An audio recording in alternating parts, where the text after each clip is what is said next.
시편 13편 1절에서 6절까지 봉독해 드리겠습니다. 여호와여, 어느 때까지니까 나를 영원히 잊으시나이까? 주의 얼굴을 나에게서 어느 때까지 숨기시겠나이까? 나의 영혼이 번민하고 종일토록 마음에 근심하기를 어느 때까지 하오며, 내 원수가 나를 치며 자랑하기를 어느 때까지 하리이까? 여호와여, 내 하나님이여, 나를 생각하사 응답하시고 나의 눈을 밝히소서. 두렵건대 내가 사망의 잠을 잘까 하오며, 두렵건대 나의 원수가 이르기를 내가 그를 이겼다 할까 하오며, 내가 흔들릴 때에 나의 대적들이 기뻐할까 하나이다. 나는 오직 주의 사랑을 의지하였사오니 나의 마음은 주의 구원을 기뻐하리이다. 내가 여호와를 찬송하리니 이는 주께서 내게 은덕을 베푸심이로다. 아멘. 한 주간 동안 잘 지내셨습니까? 네. 여기는 비가 안 왔습니까? 비 안 왔어요? 일주일 동안? 네. 강원도에도 비가 너무 안 와서 수돗물이 급수가 잘 안 돼서 제한 급수를 할 정도로 비가 너무 안 와서 굉장히 걱정이다라고 합니다. 그래도 하루 정도는 비가 좀 많이 와서 좀 다행이다 싶었더니 여전히 비가 오지 않고 가뭄은 지속되고 있어요. 여기보다도 더 가뭄이 심한 곳이 강원도인 것 같습니다. 우리가 서로 한 민족으로서 같은 아픔을 겪고 있는 그들을 위해서 생각하며 기도하면 좋을 것 같습니다. 우리 이런 말이 있죠. 사면초가라는 말이 있습니다. 사면에서 초나라의 노래가 들린다, 그런 뜻입니다. 초나라, 중국에 이제 한나라와 초나라가 있었는데 서로 싸웠다고 합니다. 패권을 놓고 이제 싸우는데 초나라가 졌어요. 초나라가 져서 이제 퇴각을 합니다. 그래서 이제 더 이상 우리가 싸우지 말자. 우리가 졌으니까, 우리가 항복할 때니까 우리를 공격하지 말아라. 우리가 떠나겠다 하고 이제 떠납니다. 그때 승리했던 한나라가 그래 가라라고 해서 보내놓고 가만히 생각하니까 장수들이 그냥 놔두면 안 되겠다라고 이제 왕에게 이야기를 한 거죠. 저들이 언제 또 힘을 키워서, 초나라가 힘을 키워서 우리 한나라를 공격할 수 있으니 도망가는 저들을 쫓아가서 다 진멸하자라고 장군들이 그렇게 왕에게 이야기를 하고 그렇게 허락을 합니다. 쫓아가다가 이제 뭐 여러 가지 이야기들이 있지만 이 한나라 왕이 생각하기를 어차피 우리가 이긴 전쟁인데 좀 피 좀 흘리지 않고 손해도 보지 않고 이길 수 있는 방법이 없을까라고 이제 고민을 합니다. 그렇게 고민하면서 이 초나라의 병사들이 있는 데까지 쫓아갑니다. 초나라는 이제 졌으니까 진을 치고 한 군데서 이렇게 쉬고 있는데 거기를 이제 공격하려고 하는 거예요. 그래서 피를 흘리지 않고 싸우지 않고 이기는 방법이 뭐가 있을까라고 고민을 한 거죠. 사실 전쟁에서 싸우지 않고 이기는 것이 가장 좋습니다. 그렇죠? 그래서 방법을 짜낸 게 뭐냐면 이 한나라 군사들을 이 초나라 진 사면에 배치를 합니다. 그리고 초나라 고향의 노래를 부르게 합니다. 우리로 얘기하면 아리랑 같은 거를 노래를 부르게 해요.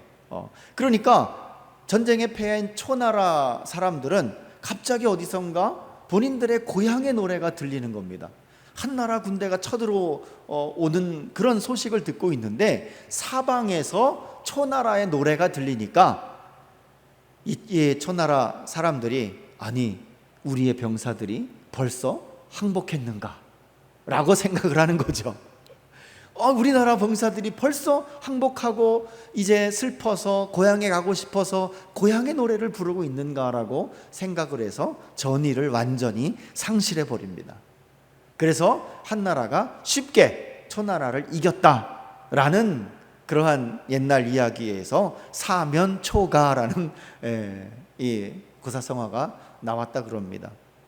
여기에서 제가 찾은 정말 중요한 지혜가 하나가 뭐냐면, 그 고향의 노래를 들은 초나라 군사들이 마음에는 어떠한 생각이 들었을까라는 거죠.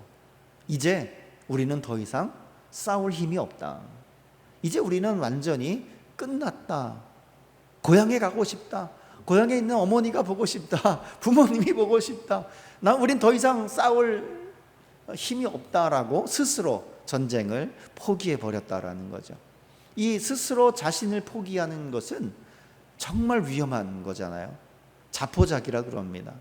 우리가 IMF 때도 그렇고 많은 어려움들이, 경제적 파탄이 일어났을 때 지하철이나 터미널이나 뭐 지하상가나 뭐 지하도나 이런 데 가면 박스 깔고 주무시는 분들이 꽤 많았습니다. 밤에는 박스를 덮고 자고 스스로 자신을 포기해버리고 길거리에 나서서 그렇게 혼자 지내고, 무료 급식소에 가서 하루 한 끼 밥을 얻어먹고, 그렇게 스스로 자신을 포기하고 살아가는 사람들이 많이 있었죠. 아무리 노력해도 되지 않는 현실, 그 현실 속을 마주할 때 우리는 얼마나 큰 아픔을 겪게 되고 나 스스로를 포기해버리는 그러한 삶을 살아가게 될 수 있다라는 거죠.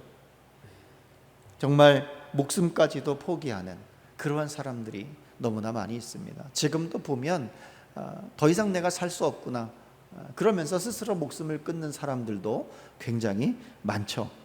여러분들이 지금까지 살아온 인생을 되돌아보면 그 인생이 어떠했습니까? 살아오는 동안에 내가 이렇게 살아야 하나 스스로 나를 포기하려고 한 적이 혹시나 있었습니까? 뭐 자살까지, 목숨을 끊는다까지 생각하기 아니라 내가 그냥 혼자 막 살지, 이렇게 내가 이렇게 호미로프를 뽑아가면서 옥수수를 따가면서 감자를 캐면서 살아야 하나, 그렇게 생각해 보신 적 있습니까? 아무리 노력해도 안 되는 현실을 마주할 때 과연 내가 이것을 끝까지 갈 수 있을까? 그런 생각을 해본 적이 있습니까? 어쩌면 여러분들은 그 많은 순간의 순간, 나를 포기하고 싶은 그 순간의 순간들을 조금씩 이겨나가면서 지금까지 견디며 살아오셨다라고 저는 생각이 됩니다. 우리는 특별히 하나님의 은혜가 있기 때문에 또 하나님의 힘을 의지해서 여기까지 더 잘 살아오지 않았나 생각이 됩니다. 그런 면에서 하나님의 은혜가 감사하고 또 여러분의 그러한 결단이 위대하다라고 생각이 되어집니다. 그러니 이제 좀 살만하니까 몸이 쑤시고 아프다, 이제 좀 살만하니까 자녀들이 그렇게 말을 안 듣네, 그렇다고 해서 너무나 걱정하고 스스로 포기하고 그러한 삶을 살지 마시고 더 긍정적으로 죽지 못해 산다가 아니라 더 열심히 살아야지라고 스스로 다짐하는 여러분들이 되시기를 바랍니다. 오늘 시편의 말씀을 읽다 보니까 이러한 생각들이 들은 거예요. 다윗도 여호와여 어느 때까지니까, 1절과 2절까지 어느 때까지입니까? 라는 단어가 4번이나 등장을 합니다. 그러니 하나님 앞에 하나님 어느 때까지 내가 이렇게 살아야 합니까? 라고 호소하고 있는 내용인 거죠. 사면초가와 같은 인생 속에서 정말 될 수 없는, 스스로 포기할 수밖에 없는 그러한 세상 속에서 어떻게 살아야 하는가를 다윗은 고민하고 하나님 앞에 나아가고 호소하고 있는 겁니다. 우리의 이런 힘든 세상 속에서 우리가 살아가기에 가장 강력한 무기는 하나님 앞에 나가서 호소하는 겁니다. 하나님 어느 때까지 내가 이렇게 살아야 합니까? 하나님 나의 기도 좀 들어주십시오라고 하나님 앞에 나아가서 호소하시기를 바랍니다. 오늘 시인 다윗은 자신이 겪고 있는 고난이 너무나 길고 오랫동안 지속되고 하나님의 아무런 응답이 없자 너무 힘들고 괴로웠던 것 같습니다. 그래서 어느 때까지 기다려야 합니까? 심지어 하나님, 나를 영원히 잊으셨습니까? 하나님, 나를 영원히 잊으셨습니까? 라고 호소를 하죠. 여러분 그렇게 기도한 적 있으십니까? 이렇게 간절히 하나님 앞에 기도하신 적이 있습니까? 하나님, 하나님, 나를 잊으셨습니까? 잠시 잊은 것도 아니고 영원히 잊으셨습니까? 그러니까 하나님의 응답이 너무 더딘 거예요. 그러면서 또 말하기를 주의 얼굴을 나에게서 어느 때까지 숨기시겠나이까? 하나님께서 오랫동안 하나님의 얼굴을 숨기셨다. 다윗은 너무 힘든 거예요. 스스로 포기할 수밖에 없는 그런 상황 지경까지도 몰아간 것 같아요. 그 지경까지 갔으니 다윗의 입술에서는 이러한 호소가, 이러한 비탄의 기도가 나오게 되는 거죠. 하나님, 영원히 나를 잊으셨습니까?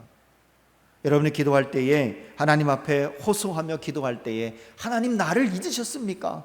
나 어느 때까지 이렇게 살아야 합니까? 그렇게 기도해 보시기 바랍니다.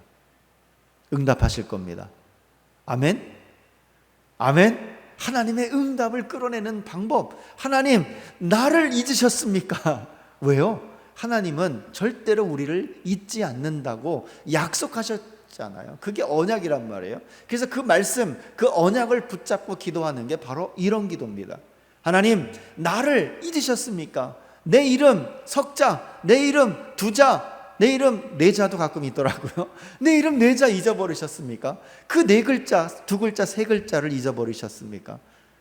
그렇게 얘기하는 건 하나님이 잊지 않으셨다라는 믿음이 그 안에 있는 거죠. 그러면서 하나님, 하나님의 얼굴을 좀 보여주십시오. 얼굴을 돌리지 마십시오. 하나님은 단 한 번도 하나님의 백성들에게 얼굴을 돌리지 않으십니다. 하나님은 한 번 얼굴을 돌리셨다고 했죠. 그때가 언제라고 했습니까?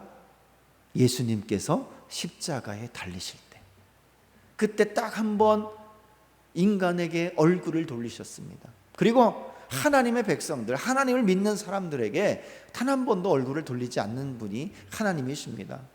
그런 하나님이라는 것을 시인 다윗은 알고 있기 때문에, 그런 믿음이 있기 때문에 하나님 그때 언약하시지 않으셨습니까? 말씀하시지 않으셨습니까? 나를 늘 지킨다고 하지 않으셨습니까? 그런데 하나님의 얼굴 숨기셨습니까?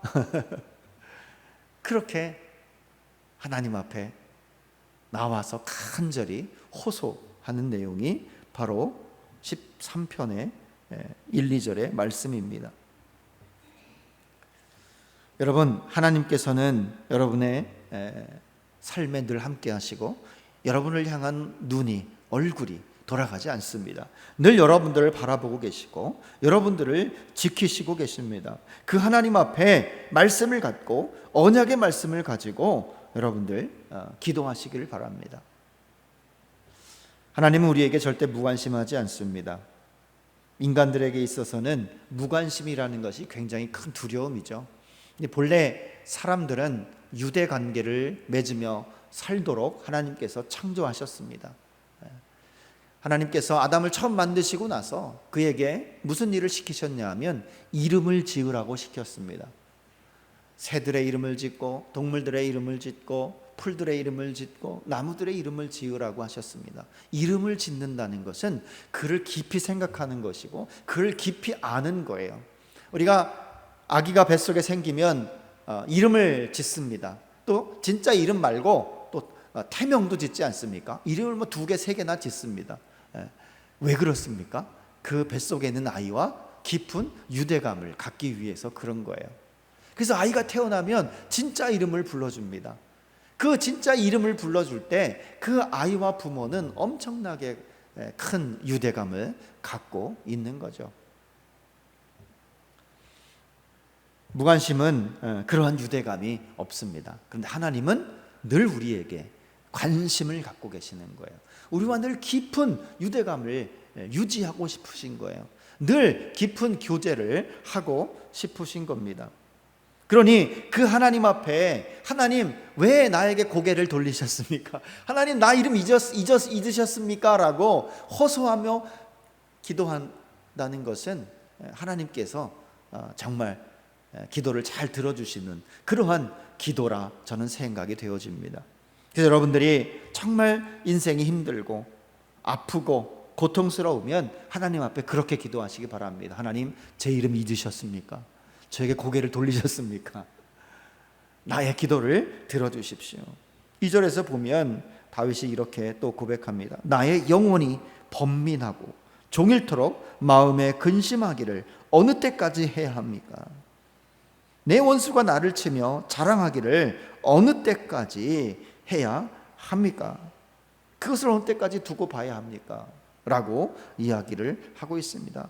내 영혼이 번민하는 거예요. 종일토록 마음에 근심하는 거예요. 하나님이 과연 내 이름을 잊으셨을까? 하나님이 나에게 고개를 돌리셨을까? 왜 악인들은 계속해서 나를 괴롭히지? 그리고 저 악인들은 늘 승승장구하고 잘 되고 스스로 내가 왕이다. 원래 왕이 다윗이었잖아요. 다윗이 이제 도망다닐 신세가 되니까 내가 패권을 잡겠다, 내가 나라를 다스리겠다라고 자랑하고, 사람들은 또 그것을 보면서 그렇습니다, 당신이 왕입니다 라고 대적들을 지켜 세우는 그러한 모습을 보면서 왕인 이 다윗은 얼마나 가슴이 찢어지고 고통스럽고 아프고 힘들었을까라는 거죠. 아무리 생각해도 이 방법을 헤어나갈 방법이 없어요. 하나님이 도와주시지 않으면 되지 않는 그러한 상황, 사면초가죠. 그렇게 몰려갔던 겁니다. 비탄한 자신의 감정을 하나님 앞에 호소하고 있는 겁니다. 그런데도 하나님은 계속해서 침묵하십니다.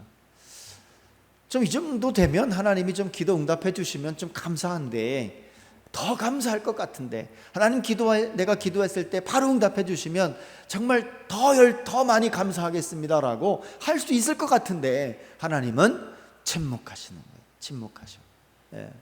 말씀하지 않으셔요. 그렇다고 하나님이 우리를 안 보고 계시는 것이 아니다. 늘 보고 계신다라는 거예요. 말씀만 안 하고 계신다라는 겁니다. 하나님의 침묵은 어쩌면 우리들이 이 시인 다윗처럼 더 간절히 기도하기를 바라고 계시지 않을까라는 생각을 해봅니다. 우리의 아픔보다도, 우리의 간절한 기도의 슬픔보다도 어쩌면 하나님께서 더 많이 아파하시고 더 많이 고통스러워하시고 더 힘들어하시지 않을까, 그러한 생각을 해봅니다. 우리 생각해 보십시오. 아이들이 태어나서 이제 처음 일어날 때, 발걸음을 뛰는 것도 아니에요. 처음 설 때 얼마나 부모의 마음이 졸입니까? 넘어지면 어떡하나? 일어서야 할 텐데 넘어지면 또 가슴이 철렁거리고 막 그러지 않습니까? 스스로 일어서기까지 부모의 마음은 철렁철렁 하는 거예요. 심장이 막 이리 뛰고 저리 뛰고 합니다. 넘어지지는 않을까? 잘 일어설까? 이 절망과 기쁨 사이에서 왔다 갔다 하는 것이 아이를 바라보는 부모의 마음 아니겠습니까? 하나님의 마음이 그럴 것 같아요. 계속 기다리는 거죠. 우리가 스스로 일어설 때까지, 우리가 더욱더 단단한 믿음을 가질 때까지, 우리가 더욱더 하나님을 의지할 때까지 하나님이 보고 계시고 침묵하시는 거예요. 그래, 조금만 더 인내하고 조금만 더 나를 믿어라. 그리고 나에게 나와서 호소해라. 그러한 마음을 갖고 우리를 바라보고 계시는 것이 아닌가 생각이 되어집니다. 하나님의 침묵을 통과한 성도는 그 어떤 정금보다도 더 빛나고 단단한 보석이 될 것입니다. 이사야 48장 10절부터 보면, 내가 너를 단련시켰으나 은처럼 정련하지 않고 오히려 고단에 풀무질로 달구어 너를 시험하였다. 나를 위하여, 바로 나를 위하여 내가 그렇게 하는 것이다. 어찌 내 이름을 욕되게 하겠느냐? 내 영광이 남에게 돌아갈 수는 없다라고 말씀하셨습니다.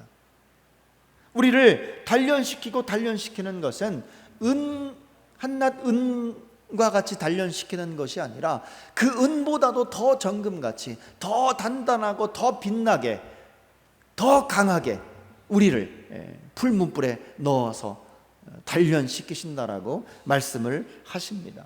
그런데 중요한 것은 그렇게 단련시키는 이유가 뭐냐는 거예요. 그렇게 단련시키는 이유, 그 단련시키는 이유가 나를 위하여, 바로 나를 위하여 내가 그렇게 하는 것이다. 하나님이 하나님을 위하여 우리를 단련시키신다는 거예요. 하나님이 하나님을 위하여 단련시키신다라고 말씀을 하고 있는 겁니다. 내 영광을 다른 사람에게 줄 수 없다라고 말씀을 합니다. 내가 나를 위해서 하는 것이니 얼마나 더 잘하겠습니까? 얼마나 더 단단하게 빚겠습니까? 하나님이 우리를 만드실 때에 나의 영광을 위하여 너희를 만들었다, 나를 찬송하기 위하여 내가 너희를 만들었다 했으니 얼마나 잘 만드셨겠습니까? 그래서 우리 인간이 잘 만들어진 겁니다. 아멘? 우리 인간이 굉장히 잘 만들어진 겁니다. 여러분들이 다 세상의 어떤 것보다도 가장 잘 만들어진 모습이에요. 왜? 하나님이 하나님을 위해서 만들었으니 그런 거 아닙니까? 내가 나를 위해서 뭔가 만들었을 때에 정말 잘 만들지 않습니까? 내가 쓸 거니까, 내가 먹을 거니까. 그렇지 않습니까? 최선을 다해서 하나님이 그런 마음으로 우리를 빚으셨으니 얼마나 잘 만들었겠습니까? 그런데 그 잘 만든 우리가 고통을 당하고 핍박을 당하고 어려움을 당하고 원수들에게서 맨날 지고 두들겨 맞기만 하고 막 그러고 있으면 하나님의 이름이 어떻게 됩니까? 만든 사람의 명예가 어떻게 됩니까? 실추가 되는 거죠. 실추가 되는 겁니다. 우리는 하나님의 명예를 위해서 더 하나님 앞에 나아가야 됩니다. 하나님이 하나님의 명예를 위해서 나를 만들지 않으셨습니까? 그러니 이제 나 좀 건져주십시오라고 기도하면 글쎄요, 하나님이 바로 들어주시지 않을까. 하나님의 명예를 위해서 나의 이 어려운 상황, 고난의 상황을 좀 벗어나게 해주십시오 라고 하나님 앞에 호소하시기를 바랍니다. 하나님 앞에 이렇게 호소할 때에 하나님께서는 반드시 응답하십니다. 하나님의 이름이 욕되게 되는 것, 하나님의 명예가 실추되는 것은 하나님께서 절대 원하지 않으십니다. 그러니 그 말씀에 의지해서 그 하나님의 마음을 우리가 알고 기도하는 것, 그 기도가 하나님께 빨리 응답되는 기도가 될 것이라 저는 생각이 되어집니다.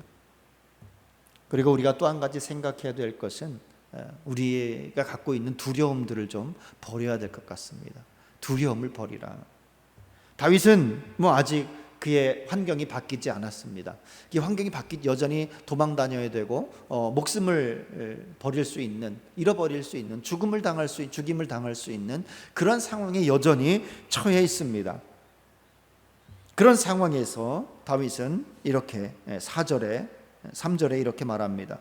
여호와여 내 하나님이여 나를 생각하사 응답하여 주시옵소서. 나의 눈을 밝혀 주시옵소서. 두렵습니다. 내가 사망의 잠을 잘까 두렵습니다. 또 두렵습니다. 나의 원수가 이르기를 내가 그를 이겼다 할까 하오며 내가 흔들릴 때에 나의 대적들이 기뻐할까 두렵습니다 라고 고백을 합니다. 여러분 인생에서 가장 두려웠을 때가 언제였습니까? 저는 초등학교 국민학교 다닐 때 한 80년대 그때 여름이었던 것 같습니다. 강한 태풍으로 인해서 동네에 엄청난 비가 내렸어요. 그래서 평상시에 늘 물고기 잡고 놀고 몇 감으면서 놀던 그 또랑에, 그 강에 시뻘건 물이 막 쏟아져 내리고 돼지가 또 내려가고 소가 또 내려가고 냉장고가 막 또 내려가고 그런 걸 보면서 두렵다라는 생각을 그때 가졌던 것 같아요. 그 생각이 아직도 생생하게 납니다. 여러분은 그런 두려운 순간들이 언제였던 것 같습니까? 그래서 사람들은 이러한 두려움을 이겨내기 위해서, 극복하기 위해서 극기 훈련도 하고 무서운 곳을 막 찾아가기도 하고 막 그런 훈련을 합니다. 두려움을 극복하는 것은 중요합니다. 자동차가 막 달려올 때 두려움이 별로 없는 사람은 쉽게 피할 수 있습니다. 그런데 두려움이 많은 사람은 그 자리에서 꼼짝도 못하고 얼어붙어요. 그러면 사고가 나거든요. 그 두려움을 이기는 것이 굉장히 중요하다라는 겁니다. 예전에 필리핀에 우리 가족 여행을 간 적이 있었는데 산과 산을 이으는 출렁다리가 있습니다. 출렁다리. 여러분 출렁다리 건너 보셨습니까?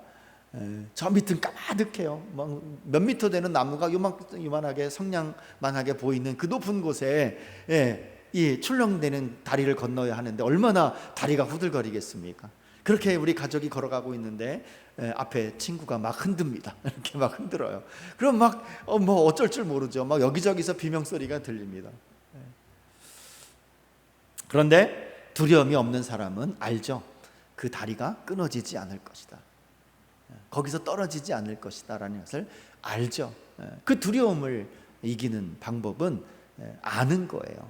우리가 하나님을 알고 하나님께서 함께 하신다는 것을 안다면 그 두려움에서 우리는 이겨나갈 수 있습니다.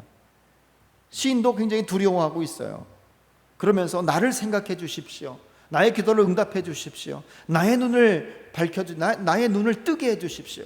내가 사망의 잠을 잘까 두렵습니다. 내가 죽을까 두렵습니다. 내 눈이 감기지 않도록 계속해서 떠 있을 수 있도록 나를 좀 지켜 주십시오. 내 기도에 응답해 주십시오라고 호소하고 있는 거예요. 그러니까 여전히 다윗의 상황은 두려움 속에, 죽음의 위협 속에 갇혀 있었죠. 사면초가입니다. 그런데 가만히 들여다보면 다윗의 두려움은 조금 다른 것을 우리가 확인할 수 있습니다. 두렵건대 내가 사망의 잠을 잘까 하오며, 내가 죽을까 두렵다라는 뜻입니다. 죽을까 두렵다라는 뜻이에요. 그런데 단지 그게 자신의 생명이 사라질까 봐, 죽을까 봐 두렵다라는 뜻보다도 조금 더 깊이 들여다보면 4절에 보니까 두렵습니다. 나의 원수가 이르기를 내가 그를 이겼다 하올까 하오며, 하나님을 믿는 하나님의 백성이고 하나님께서 늘 함께 하신다고 약속하신 그 다윗이 이제 죽임을 당할 때에, 즉 대적들한테 죽임을 당할 때에 그들이 하나님을 조롱할까 두렵습니다. 하나님을 조롱할까 두렵습니다. 내가 흔들릴 때에 나의 대적들이 기뻐할까 두렵습니다. 내 마음이 흔들릴 때, 내가 하나님을 향한 신앙이 흔들릴 때, 또는 나의 모습이 더 초라해질 때에, 내가 죽임을 당하면서 더 아파할 때에, 더 하나님을 멀리할 때에, 뭐 그런 여러 가지 의미가 담겨져 있습니다. 그럴 때에 대적들이, 악인들이 나를 보면서 기뻐할까 두렵습니다. 뭡니까? 하나님의 명예가 떨어질까 두렵습니다라는 뜻입니다. 여기서 기뻐한다, 대적들이 기뻐한다라는 뜻은 거의 그냥 즐겁다라는 뜻이 아니라 무아지경이다. 정신이 빠지도록 그러한 상태로 좋아한다, 그러한 상태로 기뻐한다, 그런 뜻입니다. 정신이 완전히 빠져나갈 정도로 기뻐한다, 그런 뜻입니다. 악인들이, 하나님의 자녀들이 아프고 힘들고 그러면서 하나님의 도움을 받지 못한다라고 그렇게 여기면서 말하면서 하나님을 조롱하고 하나님의 백성들을 향해서 하나님을 모독하고 그러한 행동을 할까봐 두렵습니다. 그럴까봐, 내가 죽는 것이 두려운 것이 아니라 하나님의 명예가 실추될까봐 두렵습니다 라고 이야기를 하고 있는 거죠. 여러분, 하나님 앞에 호소할 때에 그렇게 기도하시기를 바랍니다. 하나님의 명예가 실추됩니다. 나를 좀 건져 주십시오. 아멘. 내가 두려운 것은 내 몸이 아프고 내 생명이 금방 사라지는 것이 두려운 것이 아닙니다. 내가 뭐 가진 것이 없고 내가 좀 걸어갈 때 무릎이 좀 아프고 그런 것이 두려운 것이 아니라 나를 바라보는 세상의 시선이 하나님의 명예가 실추될까 봐 두렵습니다. 하나님, 그러니 나를 이 상황에서 건져 주십시오라고 호소하는 그 호소, 그것이 하나님께서 더 잘 들어주시지 않을까요? 여러분, 우리 고산침례교회 그런 비탄의 마음을 가지고 하나님 앞에 나와서 교회를 위해서 기도하시길 바랍니다. 아멘. 또 우리의 이웃을 보면서, 우리의 가정을 보면서, 나의 삶을 보면서 하나님, 우리가 하나님의 명예를 떨기지 않도록 하나님 나를 지켜주십시오라고 기도하시길 바랍니다. 그럼 하나님께서 응답하실 거예요. 그렇게 기도할 때는 다윗의 이 마음속에는 나를 구원해 주시는 하나님이 반드시 응답하실 거다라는 확신을 갖고 그렇게 기도하는 거예요. 진짜 내가 죽겠습니다가 아니라 하나님은 나를 반드시 건져주실 거야. 그러니 나의 생명이 들어온 것이 아니라 하나님의 명예가 실추되는 것을 두려워하는 그러한 마음을 가지고 살아가라는 뜻입니다. 그러면서 시인 다윗의 마음은 이제 점점점 변하기 시작합니다. 그런 확실한 믿음을 가지고 하나님을 찬양하기 시작합니다. 나는 오직 주의 사랑을 의지합니다. 나는 오직 주의 사랑을 의지합니다. 나의 마음은 주의 구원을 기뻐합니다. 내가 여호와를 찬송합니다. 그 이유는 하나님께서 내게 은덕을 베푸시기 때문입니다. 하나님께서 나를 은총을 베푸시는 것을 나는 확신하기 때문에 이제 내가 지금 상황이 조금 더 바뀌지 않았지만 나의 기도를 통해서 하나님의 명예가 다시 살아나고 나의 기도를 통해서 나의 어려운 상황들이 잘 헤쳐나갈 수 있는 그러한 길을 열어주심을 나는 확실히 믿기 때문에 하나님을 찬양할 수밖에 없습니다 라고 고백하는 거죠. 여러분들도 그렇게 고백하시기를 바랍니다. 우리의 환경이 조금 더 나아지지 않았지만 더 열심히 박수치면서 예수 사랑하심은 이렇게 찬양하는 거예요. 아멘. 몇 명 없어도 뭐 없으면 어떻습니까? 내가 박수 더 크게 쳐서 두 사람 세 사람 몫을 하면 하나님께서 기뻐하시지 않겠습니까? 기뻐하실 겁니다. 아멘. 우리는 그러한 희망을 갖고 소망을 갖고 믿음을 갖고 확신을 가지고 살아가는 여러분 되시기를 간절히 바랍니다. 하나님의 명예를 위해서 살아가시길 바랍니다. 아멘. 기도하겠습니다.